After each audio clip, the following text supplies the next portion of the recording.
The bottle slipped from Jack's hand and hit the wooden floor with a dull thud, rolling slowly across the stilt house as he leaned back against the rough wall, his breathing heavy, his eyes unfocused, and the silence around him pressing down like something suffocating, because for the first time in his life, he wasn't powerful, he wasn't in control, he wasn't the man who could fix everything with a single decision.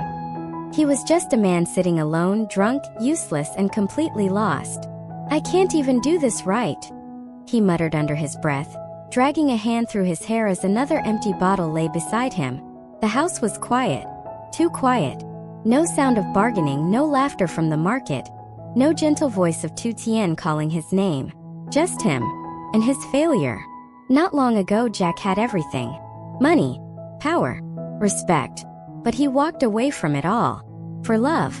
For Tử Tiên. For a life that was supposed to be simple, real, meaningful. But no one ever told him that simplicity could hurt this much. Because living without money wasn't romantic. It was heavy.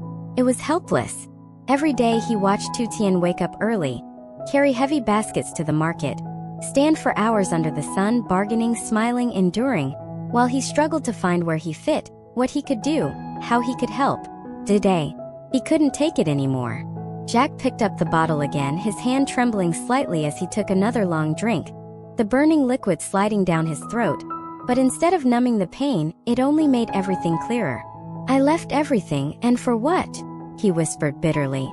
His eyes scanned the small house, the wooden floor, the simple table, the thin mattress, everything so far from the life he used to know. And yet, this was where his heart was.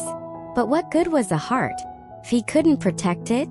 The sound of footsteps outside broke the silence. Soft. Familiar. The door opened. Tử Tiên stepped in, carrying a basket on her back, her clothes slightly dusty from the road, her face tired but still calm, until she saw him. The bottles. The way he sat. The emptiness in his eyes. Her steps slowed. "Jack," he didn't answer.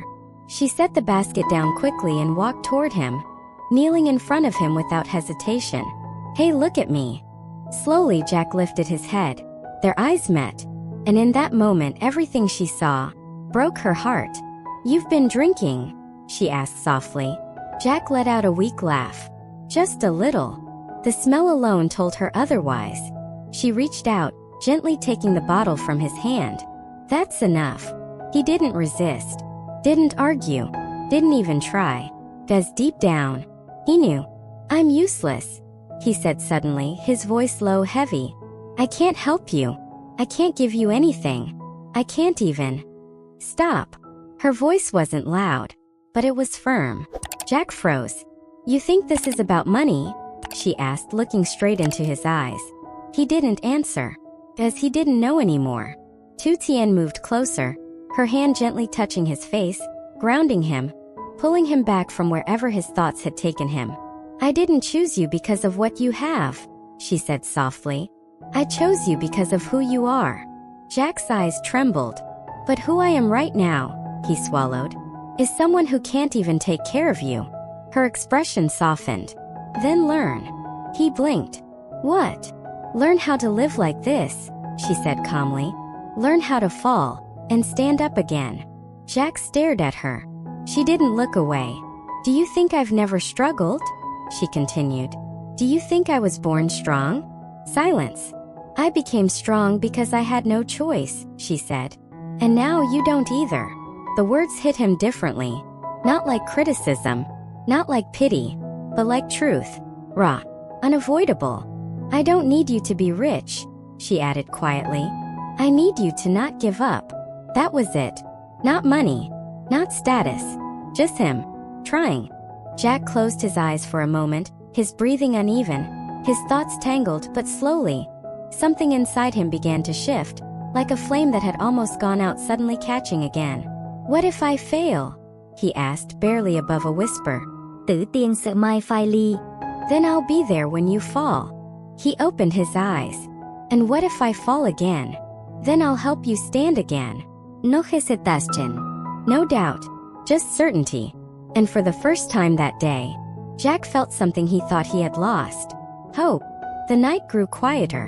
The bottles remained on the floor. But Jack didn't touch them again. Instead, he sat there, leaning forward slightly, his elbows on his knees, his eyes no longer empty, but thinking, processing, rebuilding something from the inside out. Tử Tiên stay beside him. Not speaking, just there. And sometimes, that was enough.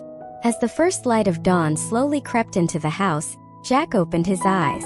He hadn't really slept, but he was no longer the same man who had picked up that bottle. He stood up slowly, looked at the room, at the bottles, at himself, then turned to Tử Tiên, who was just waking up. "Come with me," he said. She blinked, still half asleep. "Where?" Jack took a breath. "To start again." The morning air was cold and thin as Jack and Tử Tiên walked side by side along the narrow mountain path, their footsteps quiet against the damp earth, the world around them still wrapped in the soft gray of early dawn. And for once, Jack didn't feel the weight pressing down on his chest the way it had the night before, because something inside him had changed. Not completely, not perfectly, but enough to take the next step. Neither of them spoke.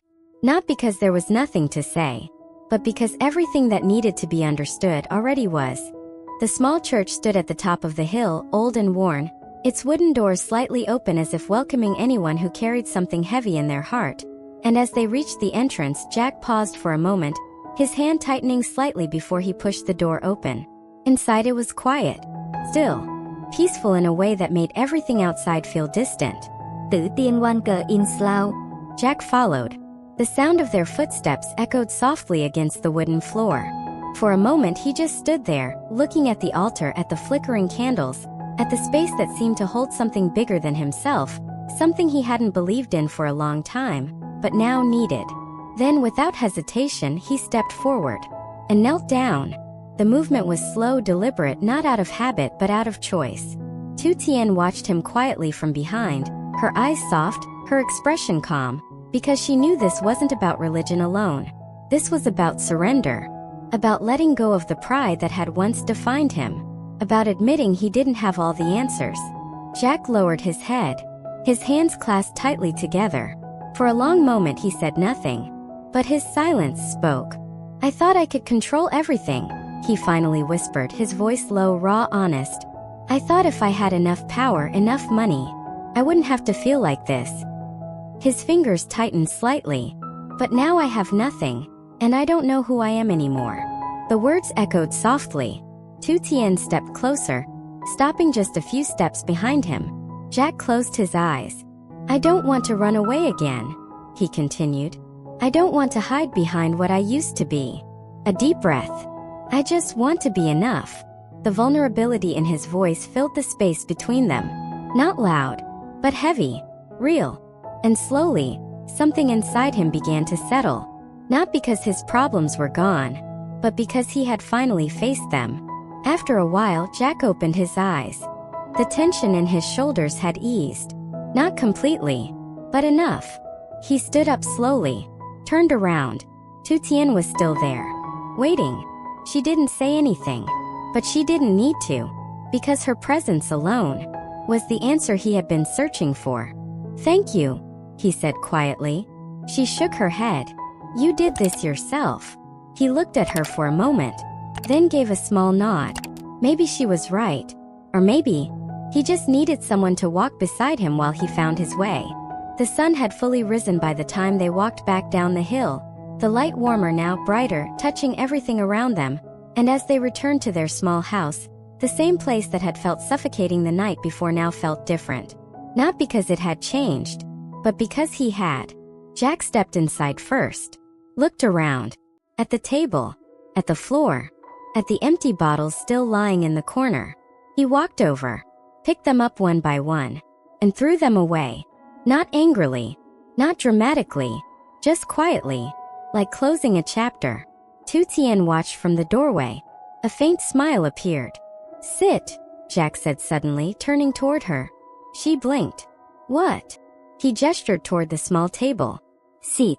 I'll cook." Her eyebrows lifted slightly. "You." Jack let out a small breath. "I have to start somewhere, right?" There was a hint of a smile in his voice. Not forced, not heavy, just light. Tử Tiên hesitated for a second, then slowly sat down, resting her chin lightly on her hand as she watched him. Jack rolled up his sleeves, walked into the small kitchen area, and began, clumsily, awkwardly, but sincerely. He washed the rice, spilling a little water on the floor, cut the vegetables unevenly, pausing a few times to figure out how, lit the fire with more effort than expected. But he didn't stop, didn't give up, and that was new. Tử Tiên watched Everin. Every small mistake, every quiet attempt, every moment he chose to keep going. Her eyes softened more and more with each second, because this was the man she believed in. Not the CEO, not the powerful figure, but the one standing in front of her now, trying. After a while, Jack placed the simple meal on the table. Nothing fancy, just rice, vegetables, a small dish. He looked at it for a second, then at her. It might not taste good. Tử Tiên điên tờ red pawn. She picked up the chopsticks, took a bite, chewed slowly. Jack waited, tense. Then she nodded. It's good. Jack blinked. Really? She smiled slightly. Really? He let out a breath he didn't realize he was holding.